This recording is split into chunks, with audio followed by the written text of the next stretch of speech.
it was probably during some of the most difficult seasons of my life that I actually found my throne, as it were, like found my area of dominion and my sphere of influence and myself and what it is, who it is I am about and what I influence and what I carry. We were moving locations physically as a family, and it was like we were moving mentally as well. So in that exodus, I began to question what it is I was really doing with my life. Welcome to This Queen Says. My name is Ellen Tosoya, and the reason why this podcast is called This Queen Says is because I went to an all-girls school in Lagos, Nigeria called Queen's College, or QC.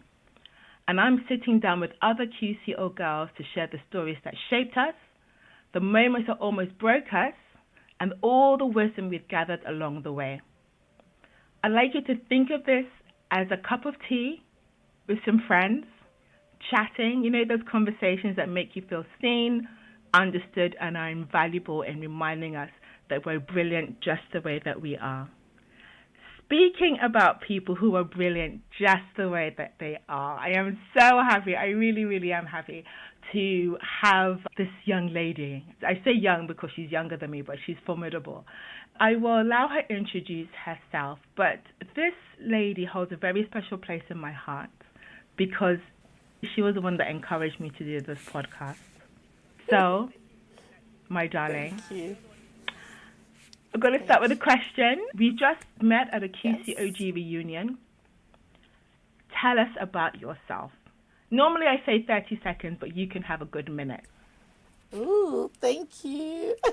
First of all, I am so delighted that this is a reality. Thank you so much for having me on. My name is Alo. A lot of people refer to me as Dr. Alo, and mine is a PhD, not an MD. I have a PhD in development studies.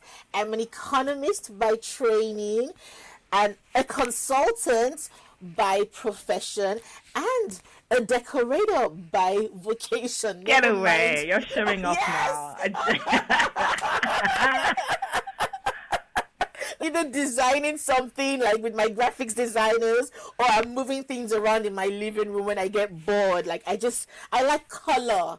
I really like color, and I just like things looking pretty. I'm very into spaces and environment. I'm sensory, actually. Yeah. I realized recently that I'm actually quite sensory. So if I go to like a mall or like Tesco's and there's a lot of light, oh really, and lots of things to choose from, after a while I actually get sensory overload. Yes. And for the longest time I wasn't sure what was going on. Like I would either start getting dizzy or just really feeling tired, and then I later realized, oh, hang on, I'm actually sensory. That's me. I'm happily married. I've got 3 children. I'm actually the president of my graduating set, the class of 1999, a set like no other. Oh, please, let's not go there. 96 is still pretty special. Nice. Let's not end this podcast early, please. President of 99. Do you know what? It does have a nice ring to it. The 99. It does. It does. I give you that. Indeed, but it does. 96 is special. Yes. 96 is special. Yes. Thank you. Oh my gosh. Okay, so I love how you said the PhD, not MD. I feel like you should have that on a t-shirt if you haven't done it already. Good idea. Yeah. Yes. Yeah. So I heard there was your economist. Yes. Developmental specialist. Yes, international development. Yes. Well, sorry, international. Put the respect on it.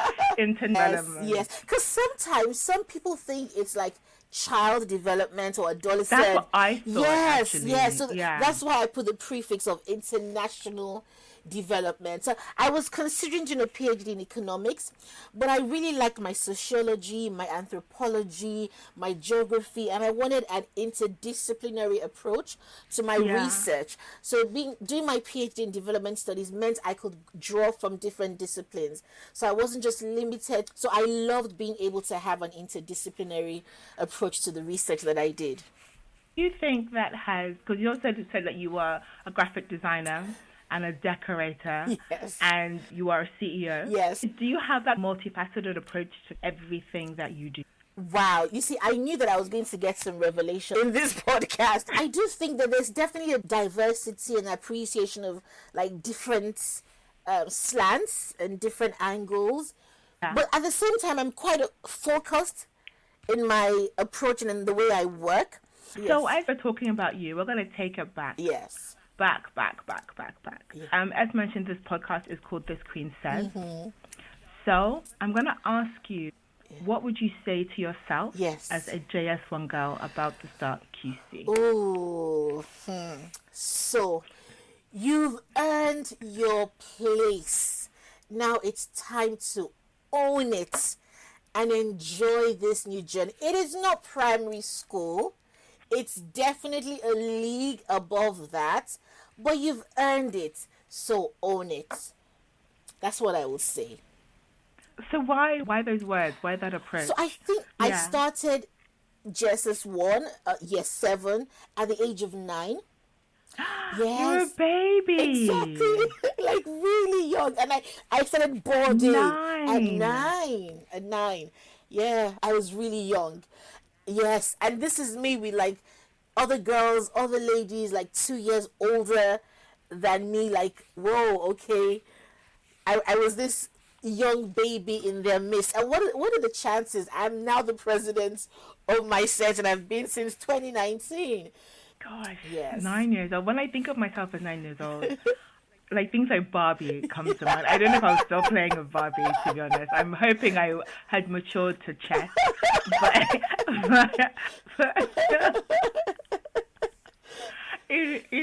I mentioned earlier that I was talking to a friend, and she was talking about going into JS1. Yes. Was such an eye-opener because you have girls from as young as 9 all the way up to like 17, 18. Yes. And you are left to find your own way. Yes.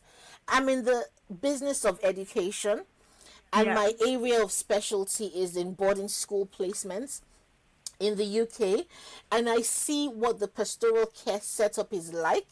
This is miles away from how some of us had it. You literally just had to find your way with very limited structures in place to help you navigate that. So you choose your own school mother if that was your thing, or your parents will help you with a school mother. You probably have a teacher who's acting like a personal tutor, as we know it here, or more like a guardian. I guess the house system really worked. So you're in the same house, you're in the same form. So that sort of made this micro unit of some of your closest friends.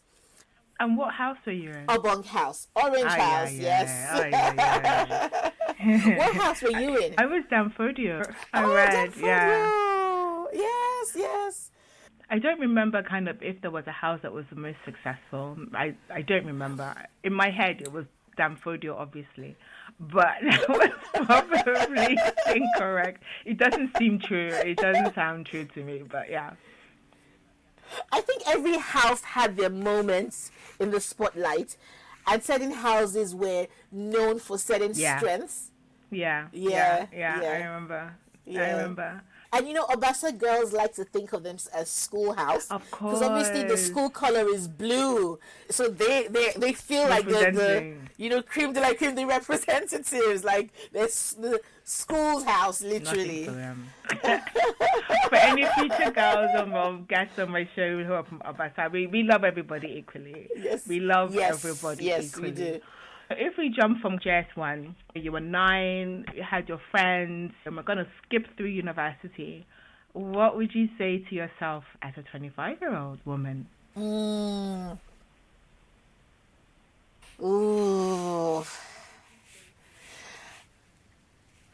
Oh, I would say love wisely. Hey, that is Yes. loaded. Yes. Yes. Okay, I'm gonna have to ask, love who?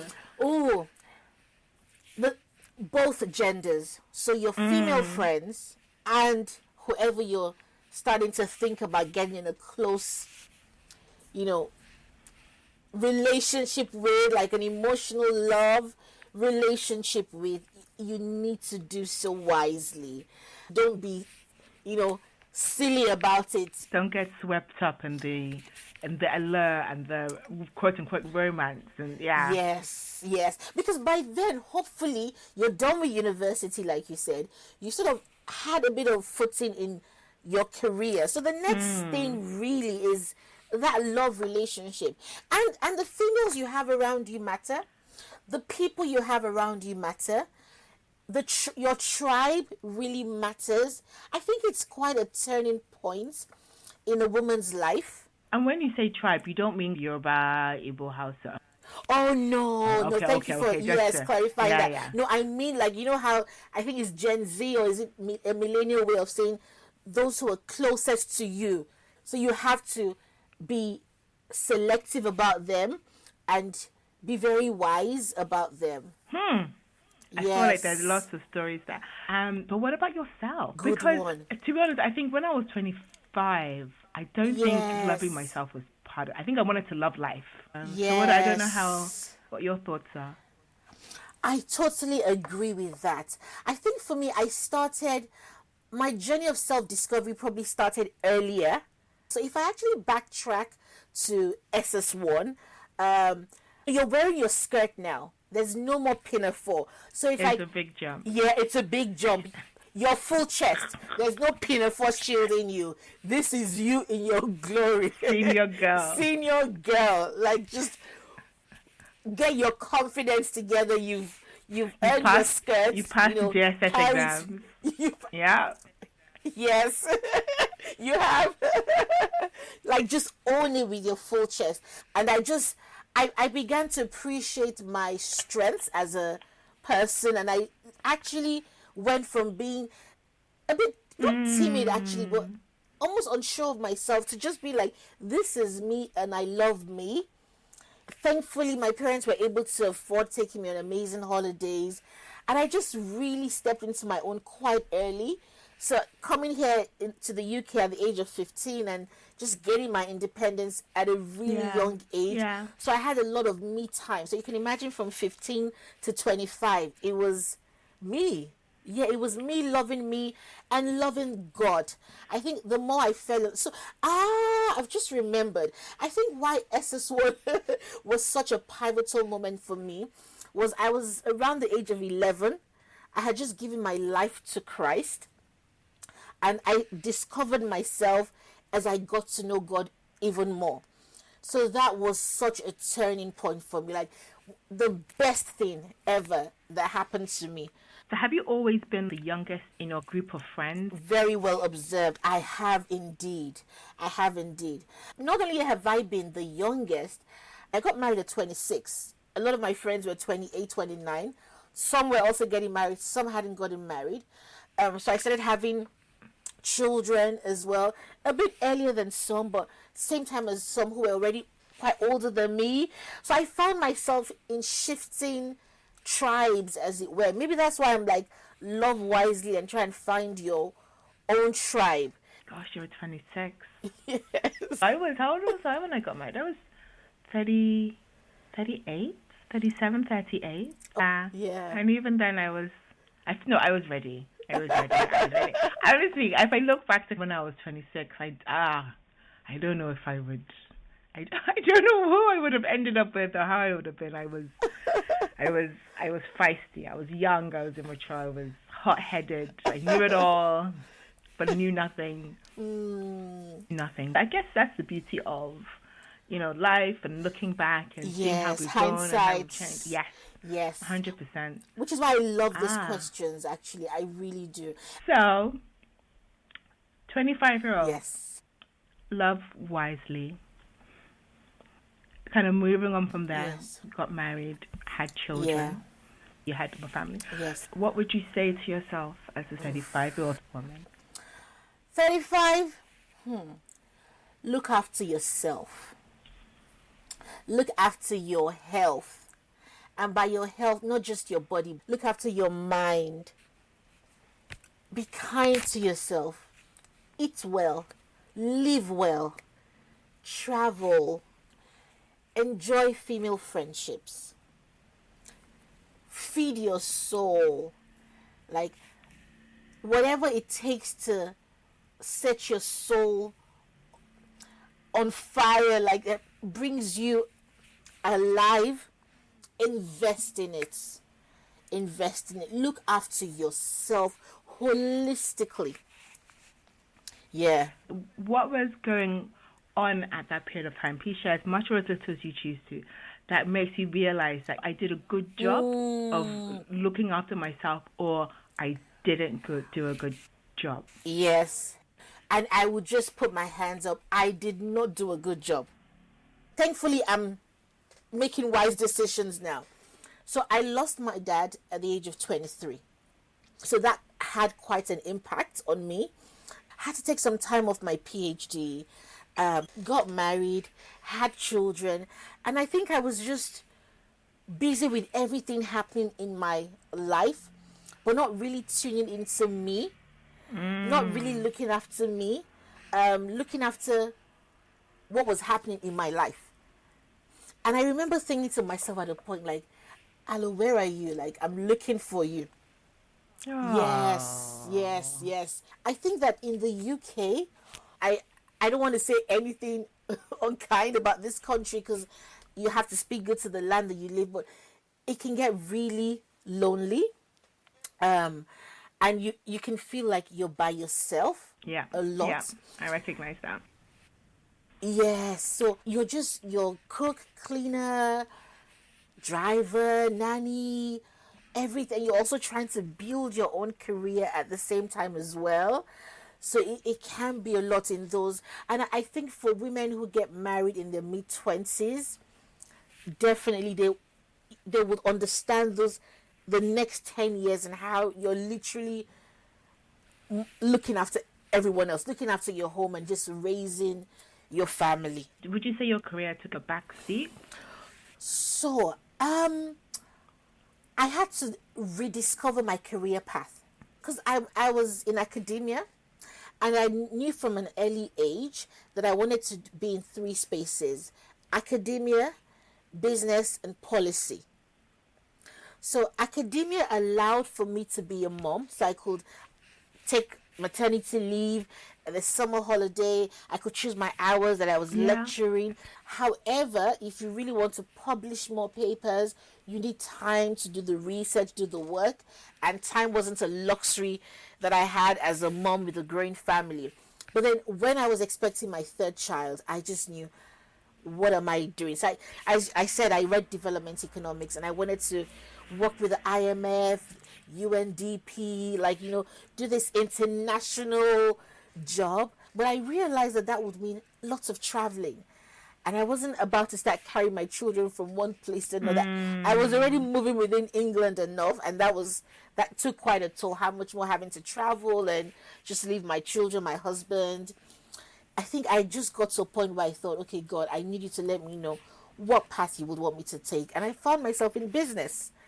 So I was able to run my business whilst looking after my family.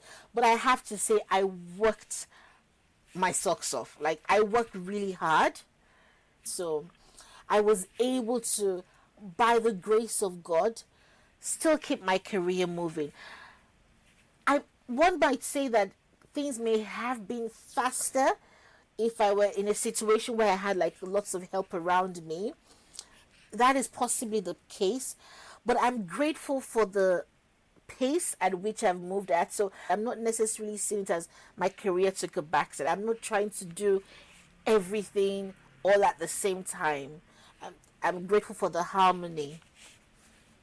I love that, the harmony, because Yes. sometimes I find that there's a lot of pressure to have it all. You can have the family, you can have the career, you can have the husband, you can have the friends, you can have the lifestyle, have the spa and look absolutely glamorous.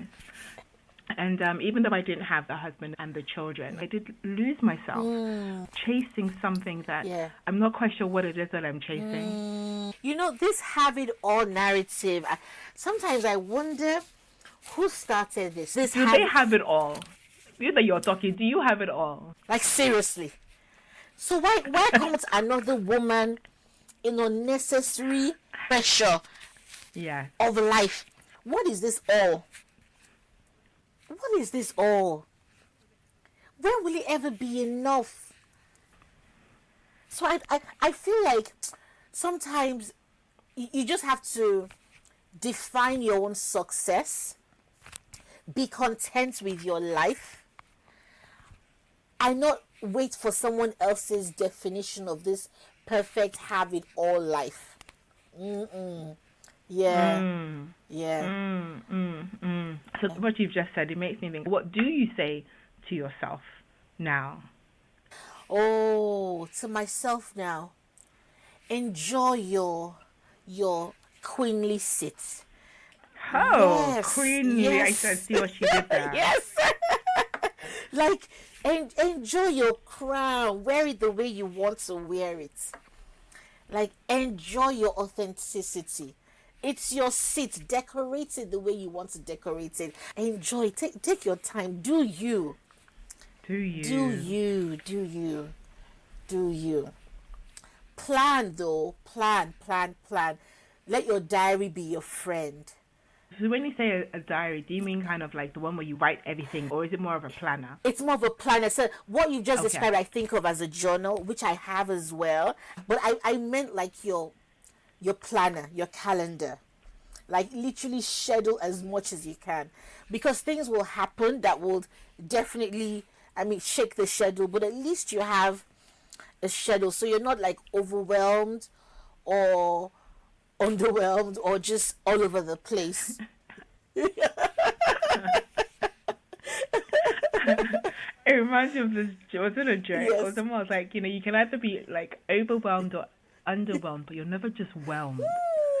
I like that. You're never, when am I just whelmed? When am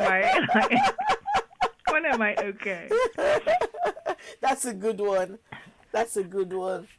Yeah. So that's what I would say to my present self. Like, just enjoy your seat. Make it comfy. Shine your crown. Yes. Add your gems on it. Like, oh, gosh. Yeah. But that means that you have found your crown and you know that you're wearing it. Yes. So where did you find your crown? When did you find your throne? Or when did you ascend to your throne?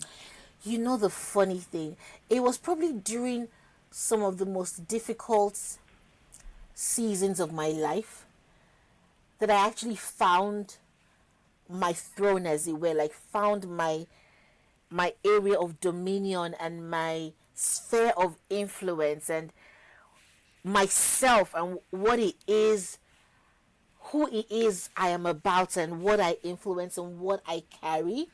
So during some very dark seasons, we were moving locations physically as a family, and it was like we were moving mentally as well, and just that in itself, we had things in one place trying to move to another place because of the children's school.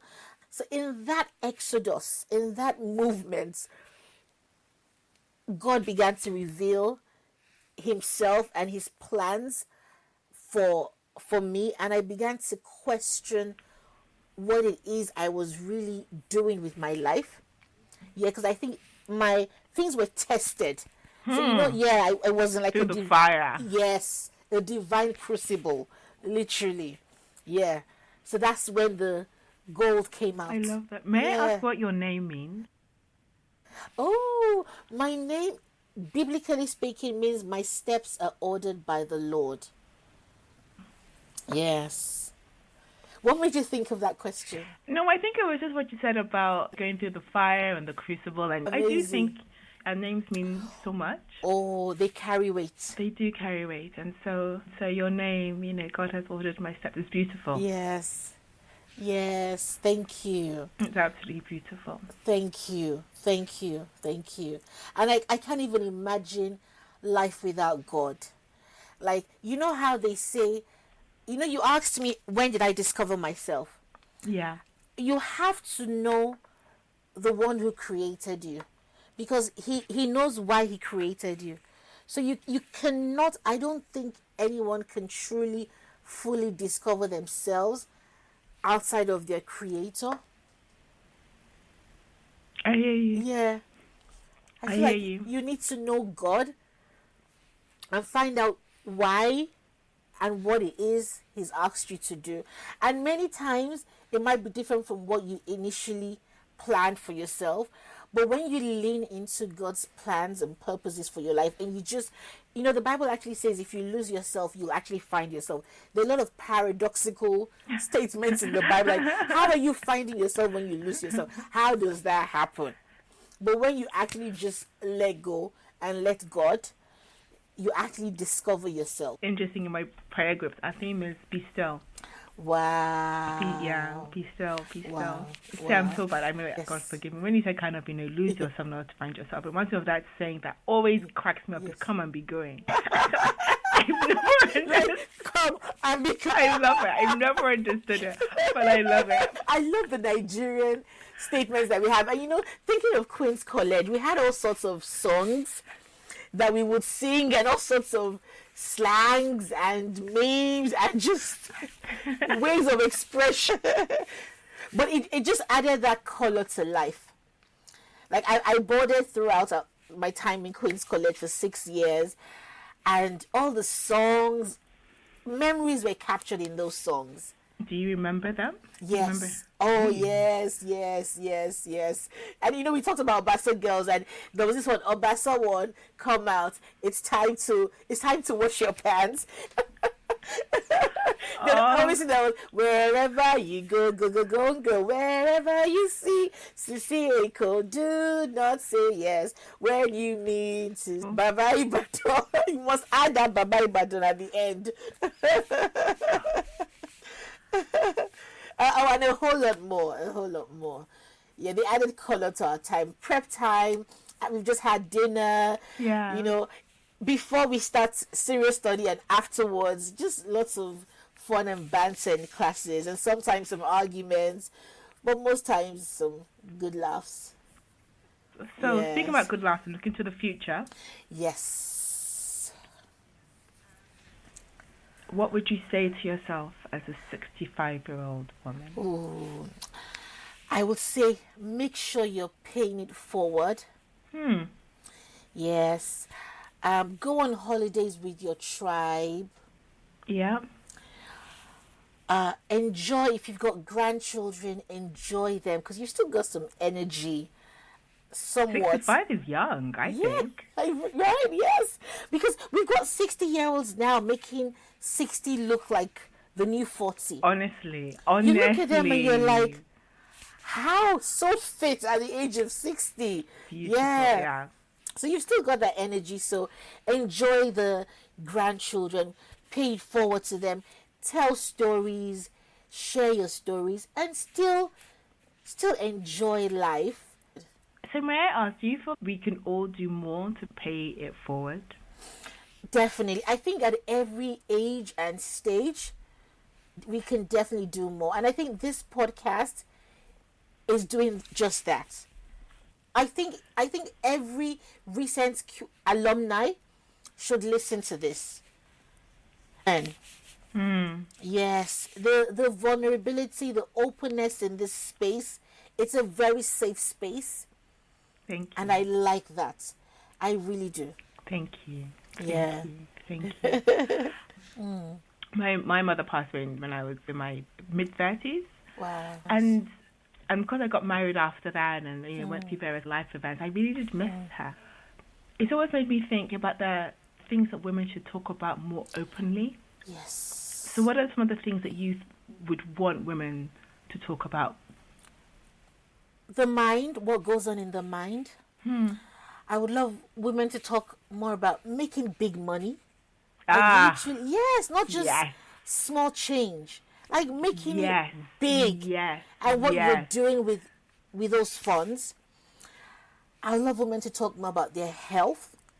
some of those things we don't see the doctor about and just navigate through somehow.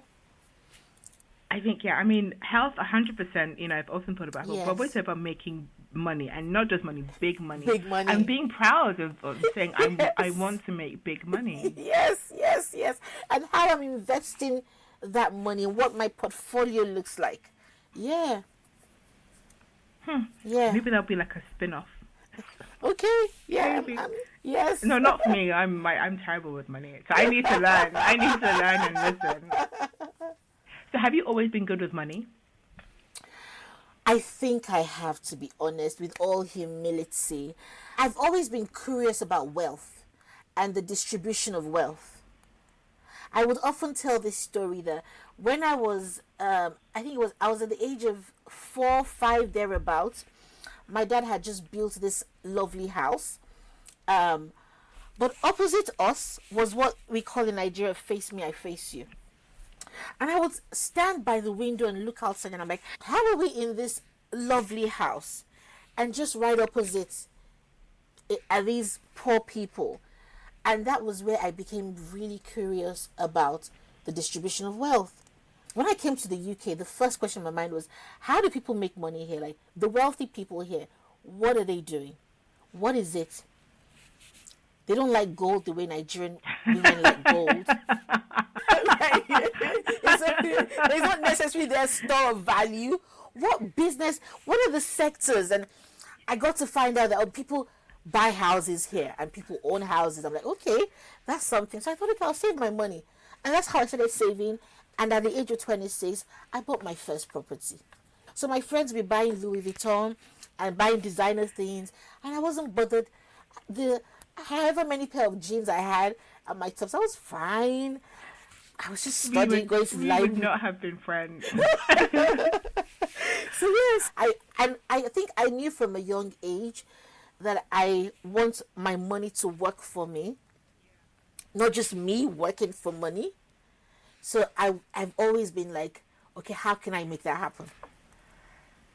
Yeah. We definitely need to be talking about that more often, and unashamedly so. Yes. Oh, thank you. Thank you so much. So we're almost at the end of our little discussion for now, that you'll definitely be back. Yes. And to end, we'll have what we call rapid fire questions. Yes. So you haven't seen these. Ooh. Yeah. So it's literally the first thing that comes into your head. Okay. Sweet or savory? Sweet. Okay, we're friends again now.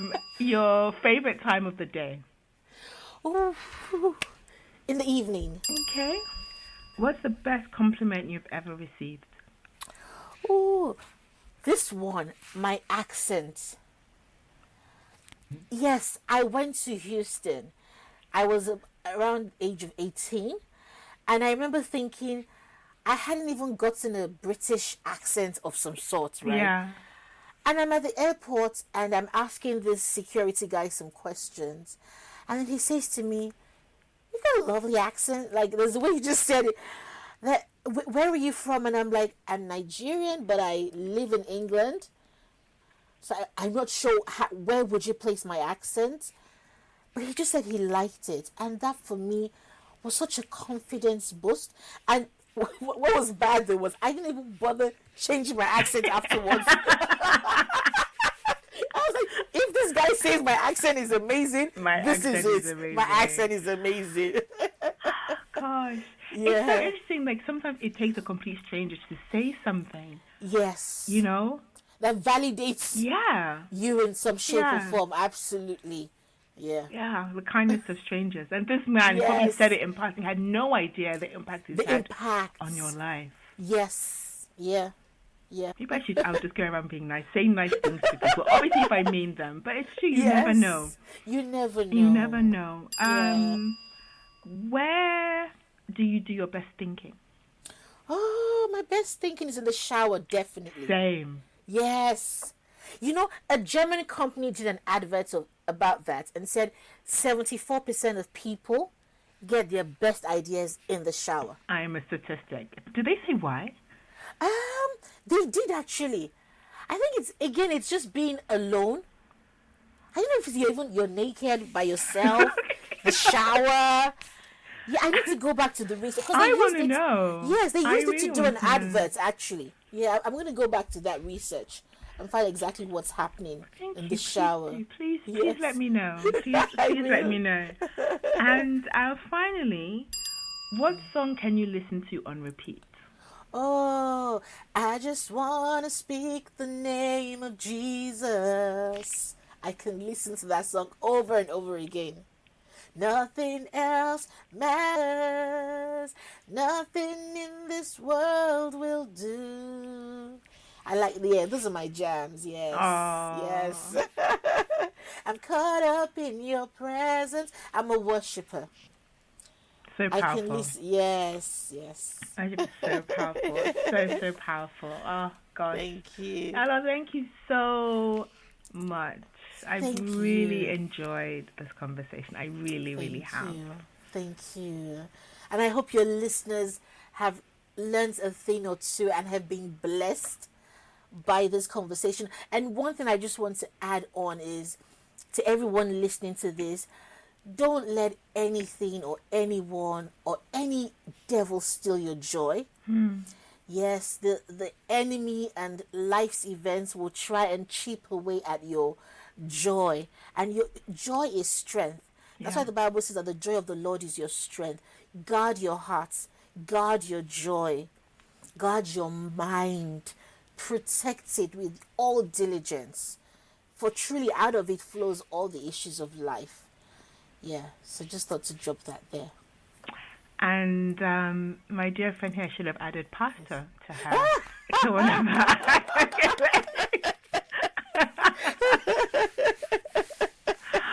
Oh, thank you so much. I really enjoyed this, and we'll definitely have you back on. Oh, best compliment now. Yeah. Thank you. All right. Thank you so much. Thank you. This conversation with Aloe really got me thinking about the importance of being selective in the people that we bring into our inner circle. I'd love to know how this sat with you. If you have any thoughts, or you'd like to be a guest on the show, or even if you know someone who should be a guest, please don't hesitate to email me at thisqueensays@gmail.com. Thanks for now and speak soon. Bye.